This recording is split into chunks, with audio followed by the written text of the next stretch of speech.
आदाब नाज़रीन, जी के वेब टीवी में आपका एक मरतबा फिर खैर मकदम। मैं हूं ज़ुबैर कुरैशी और आज के अहम मौज़ूआत हैं। जम्मू कश्मीर में मुनासिब वक्त आने पर रियासती दर्जा किया जाएगा बहाल, अमित शाह। दफ़ा हटाए जाने का मामला पहले से था अदालत उज़्मा में, मरकज़ी सरकार कैसे इसे हटा सकती है, हसनैन मसूदी। ज़िले कौंसिल के ओहदों के लिए हुई वोटिंग में आज गुपकार इत्तेहाद और आज़ाद उम्मीदवार मुंतखब, कई जगहों पर कोरम नामुकम्मल, इंतखाब हुए मुलतवी। और PDP सदर महबूबा मुफ्ती एक बार फिर नज़रबंद, कहा क्या यही वो नॉर्मलसी है जो हुकूमत हिंद यूरोपीय यूनियन के वफ्द को दिखाना चाहती है। उर्दू खबरों का यह बुलेटिन ग्रेटर कश्मीर की ऑफिशियल वेबसाइट पर दस्तयाब है। इसके साथ साथ समाजी राब्ते की वेबसाइट्स यूट्यूब, फेसबुक, इंस्टाग्राम और ट्विटर पर भी आप इसे देख सकते हैं। मौज़ूआत की तफसील। जम्मू कश्मीर को मुनासिब वक्त आने पर रियासत का दर्जा दिया जाएगा। इन बातों का इजहार आज वज़ीर दाखिला अमित शाह ने पार्लियामेंट में किया। उन्होंने कहा कि जम्मू कश्मीर यूनियन टेरिटरी को समझें और गुमराह करने वाली तकरीरों से गुरेज करें। जम्मू कश्मीर तरमीमी बिल 2021 के बारे में अमित शाह ने वाज़िया किया कि यह जम्मू कश्मीर के रियासती दर्जा के साथ कोई वास्ता नहीं रखती। सदस्य टी सुमति और काफी सारे सदस्यों ने कहा कि ये बिल लाने का मतलब ही है कि अब जम्मू कश्मीर को स्टेटहुड नहीं मिलेगा। भाई, बिल को पायलट तो मैं कर रहा हूं, लेकर मैं आया हूं, मंशा मैंने स्पष्ट कही है, कहीं पर भी नहीं लिखा है कि स्टेटहुड इससे नहीं मिलेगा। आप कहां से ड्रॉ करते हो? आपकी मन की आशंकाओं को जम्मू कश्मीर की जनता पर क्यों थोप रहे हो? मैंने इसी सदन में कहा है और फिर से कहता हूं कि इस बिल का जम्मू कश्मीर के स्टेटहुड से कोई लेन देन नहीं है। उपयुक्त समय पर जम्मू कश्मीर को स्टेटहुड दिया जाएगा।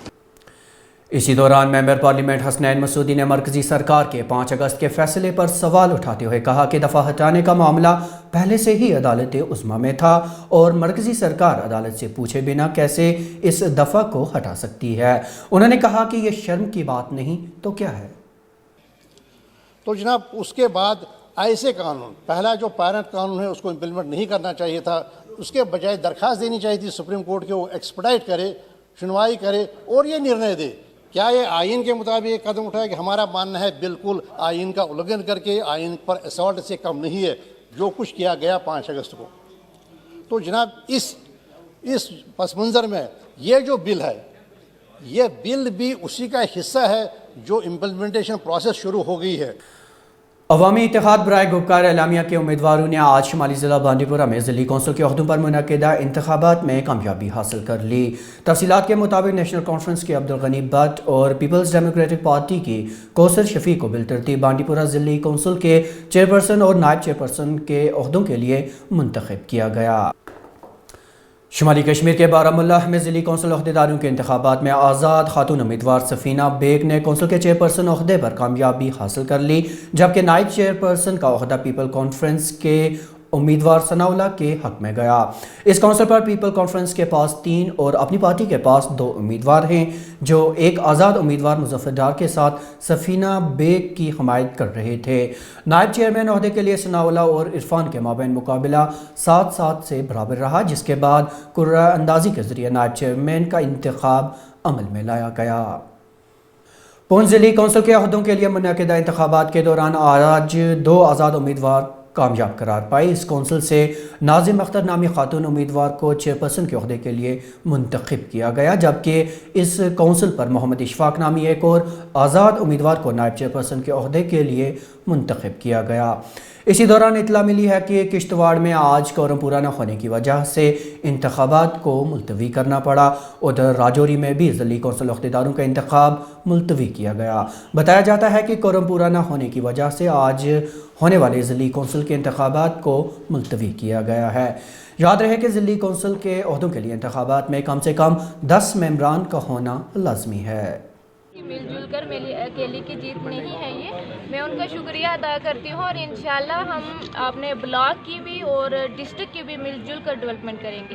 पहले तो एक एक ब्लॉक सबका था, अब हम 14 के 14 ब्लॉक की भी और डिस्ट्रिक्ट की भी डेवलपमेंट करेंगे। तो किस तरीके के डेवलपमेंट का प्लान है आपको, क्या लगता है सर, आपको जो किस तरीके की जो- डेवलपमेंट होनी चाहिए? हाँ सर, जो मुश्किलात हैं रूरल एरिया में, जो भी हैं बेसिक नीड्स, जो जनरल जो प्रॉब्लम्स हैं, उन सबको हम सॉल्व करेंगे और उन पे नज़र रखेंगे। राजौरी और पुंछ में आज जिला तरक्याती कौंसिल के चेयरमैन व वाइस चेयरमैन को चुनने के लिए इंतखाबात मुनक्किद होने थे।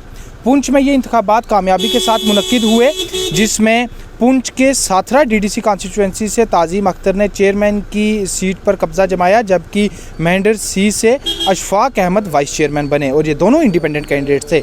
लेकिन राजौरी में कुछ ऐसी सूरत हाल देखने को मिली जिसकी किसी को भी उम्मीद ना थी।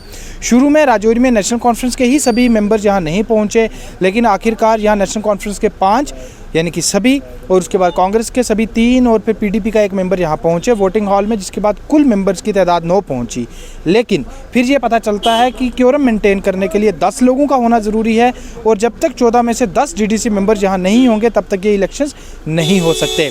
इसी सूरत हाल के बीच आखिरकार डिस्ट्रिक्ट इलेक्शन ऑफिसर राजौरी ने राजौरी में आज डीडीसी चेयरमैन व वाइस चेयरमैन के लिए होने वाले ये इलेक्शंस पोस्टपोन कर दिए हैं और इनकी अगली तारीख का ऐलान होना अभी बाकी है। और फिलहाल नेशनल कॉन्फ्रेंस व कांग्रेस के लिए एक बड़ा झटका है, क्योंकि कुल 8 अपने मेंबर्स और फिर पीडीपी के मिला के कुल 9 मेंबर्स होने के बावजूद इलेक्शंस नहीं हो पाए और उनका चेयरमैन व वाइस चेयरमैन नहीं बन पाया।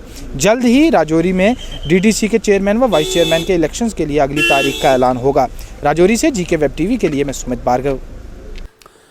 सूबाई कमिश्नर कश्मीर पंडूरा कुंडबराव पोले की सदारत में आज रेवेन्यू डिपार्टमेंट के कामकाज से मुतल्लिक एक जायजा मीटिंग मुनक्किद हुई। पीके पोले ने सियाहती मुकाम गुलमर्ग में होने वाले खेलो इंडिया फेस्टिवल की तैयारियों का भी जायजा लिया। पीडीपी सदर और साबिक वज़ीर आला महबूबा मुफ्ती को आज एक बार फिर मुबैना तौर पर नज़रबंद कर दिया गया। महबूबा मुफ्ती ने एक ट्वीट में कहा कि मुझे अतहर मुश्ताक, जिसे एक मुबैना फर्जी इनकाउंटर में मारा गया, के अहल खाना से मिलने से बाज रखने के लिए हस्ब मामून खालाए नज़र बंद किया गया।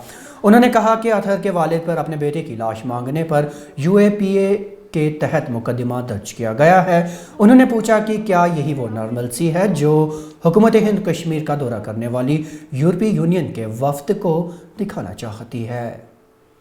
शुमाली ज़िला बारामूला के उड़ी में आज CISF के 3 एहलकार उस वक्त ज़ख्मी हो गए जब उनकी गाड़ी जिसमें वो सवार थे सड़क से लुढ़क गई। मज़कूरा गाड़ी NHPC 2 चंदियान से उड़ी की तरफ जा रही थी जब इस्लामाबाद के नज़दीक उसको हादसा पेश आया और 3 एहलकार ज़ख्मी हो गए।